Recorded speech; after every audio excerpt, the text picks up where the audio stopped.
Olá pessoal, eu sou Caim Wolf para o Detetive do Improvável. Vamos embarcar hoje de volta às nossas pistas de uma tecnologia antiga, muito mais antiga, que não tem também um reconhecimento por parte da história oficial, porque simplesmente teria que considerar muita coisa que hoje é história reconhecidamente de fato em absurdos. Tecnologias perdidas, mas que artefatos pertencentes a ela, a esse tipo de tecnologia, sobreviveu e está nos nossos museus para desafiar os pesquisadores. Estou falando na famosa bateria de Bagdá. Espero que gostem do vídeo. Aproveitem para se inscrever no canal, clicando em subscrever durante a nossa introdução. E se acharem legal o nosso trabalho, deixem um like. Vamos ao vídeo.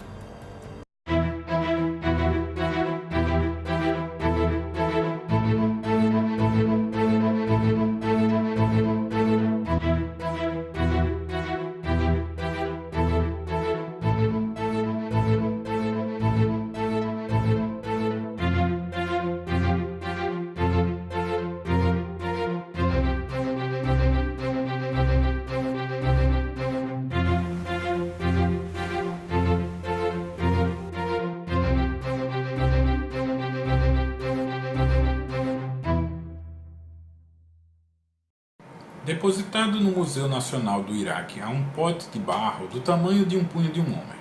Sua existência poderia exigir que livros de história em todo o mundo fossem reescritos. Segundo a maioria dos textos, a pilha vóltica ou bateria elétrica foi inventada em 1800 pelo conde Alessandro Volta. Volta observou que quando duas sondas de metal dissimilares eram colocadas contra o tecido do sapo, era gerada uma corrente elétrica fraca. Volta descobriu que ele poderia reproduzir essa corrente fora do tecido vivo, colocando os metais em certas soluções químicas. Para isso, e seu outro trabalho com eletricidade, temos ainda o que comemorar seu nome na medição do potencial elétrico chamado volt. O pequeno frasco em Bagdá sugere que Volta não inventou a bateria, mas a reinventou. O frasco foi descrito pela primeira vez pelo arqueólogo alemão Wilhelm König, em 1938. Não está claro se König cavou o objeto ou localizou ele dentro das propriedades do museu, mas sabe-se que ele foi encontrado com vários outros em um lugar chamado Kujut Rabu, nos arredores de Bagdá. Acredita-se que esses potezinhos, pequenos vasilhames, tenham cerca de 2000 anos de idade e consistem em uma concha de barro com uma tampa composta de asfalto. Atingir o topo da rolha o que fica em cima do topo da rolha é uma barrazinha de ferro. Dentro do jarro, a vara é cercada por um cilindro de cobre. König pensou que essas coisas pareciam baterias elétricas e publicou um artigo sobre o assunto em 1940.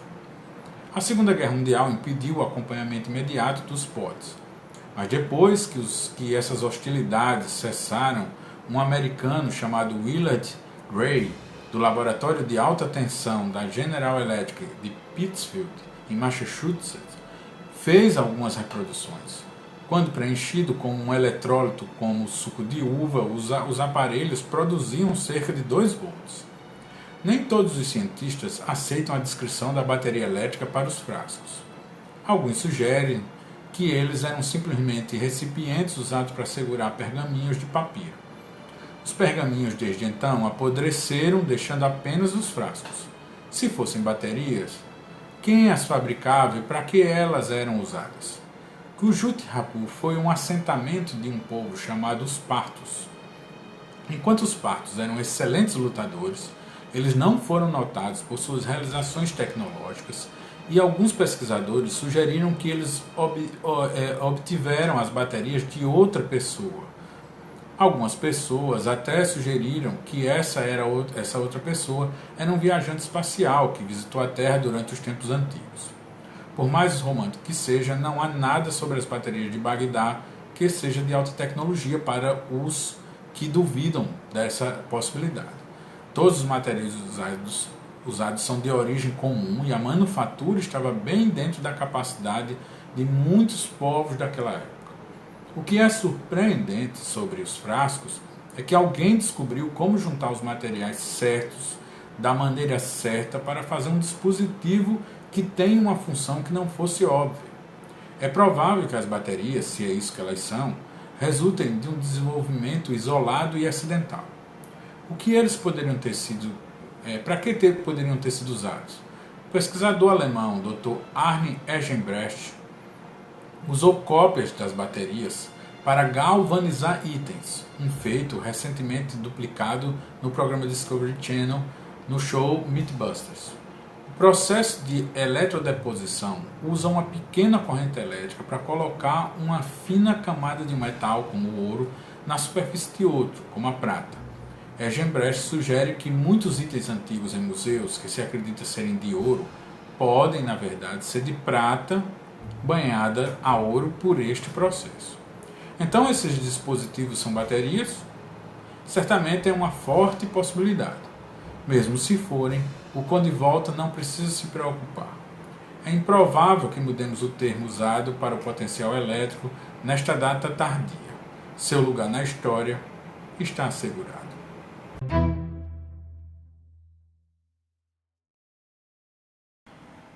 Olhe, na minha opinião, a pilha de Bagdá é só mais um objeto misterioso que testemunha uma tecnologia de tempos antigos,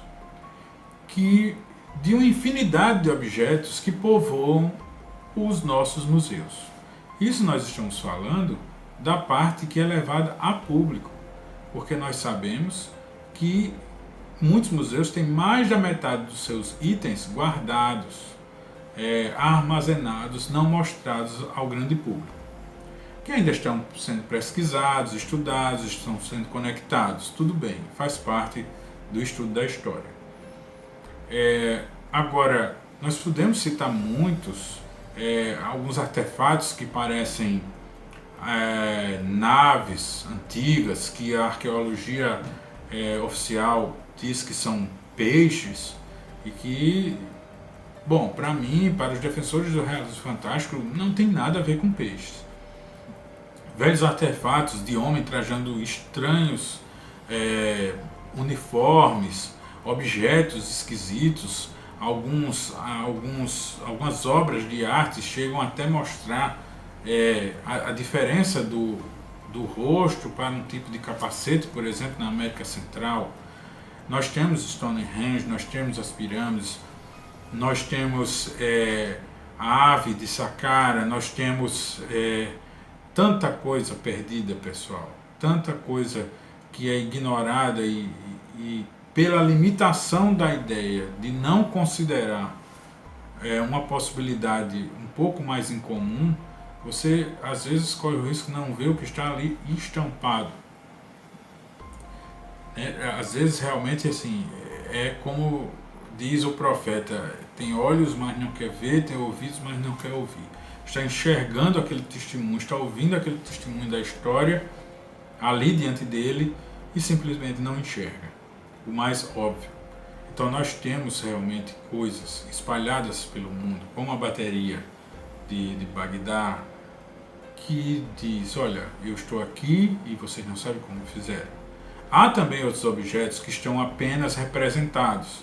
Nós já falamos no nosso vídeo anterior sobre as chamas eternas, que lembra a questão da presença da eletricidade num passado onde não se considerou. E você diz, mas é tão incrível. Pessoal, nesse mesmo vídeo eu quero lembrar a vocês que nós falamos que como é que foram pintadas aquelas tumbas com a riqueza de detalhes, de desenhos, de cores, na escuridão total. Não há resquício de chama. Vamos linkar esse vídeo da bateria de Bagdá à questão das luzes na antiguidade, no Egito Antigo, por exemplo, e em outros pontos que nós destacamos. Fica juntando peças que nos sugerem uma tecnologia antiga. Entenda, Nós não estamos falando aqui necessariamente de alienígenas trazendo essa tecnologia. A bateria de Bagdá tem um material como a época, mas é o saber para se construir aquela bateria que é o grande mistério. Eu até concordo que um indivíduo inteligente possa ter se antecipado antigamente e descoberto a eletricidade e a produzido. E aí, como ele teria que ter, primeiro, além de se saber, ele teria que dominar a escrita, que não era uma coisa tão comum na antiguidade, era um privilégio, né, de até algumas castas.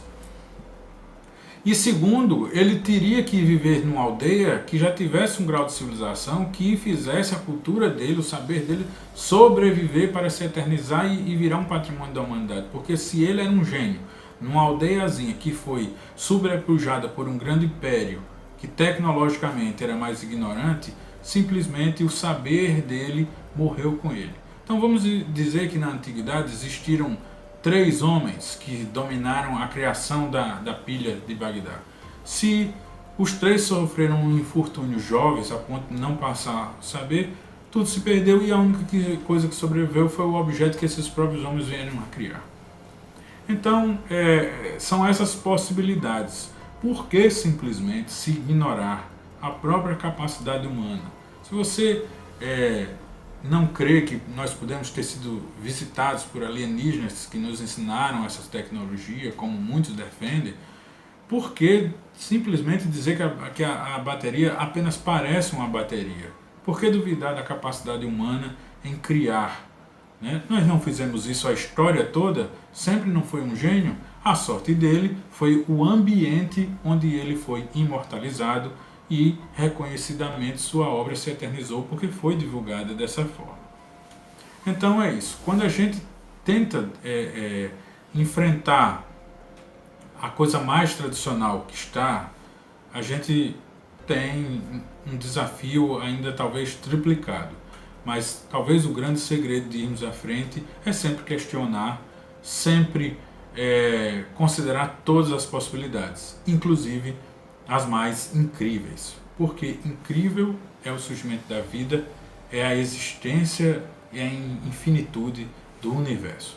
Talvez as coisas incríveis sejam mais regra do que os grandes universitários possam imaginar. Ok? Espero que se desperte em vocês o estudo do tema e que tenham gostado do vídeo. Continue sempre por aqui, podem dar o seu like, podem se inscrever no canal. E é isso, pessoal.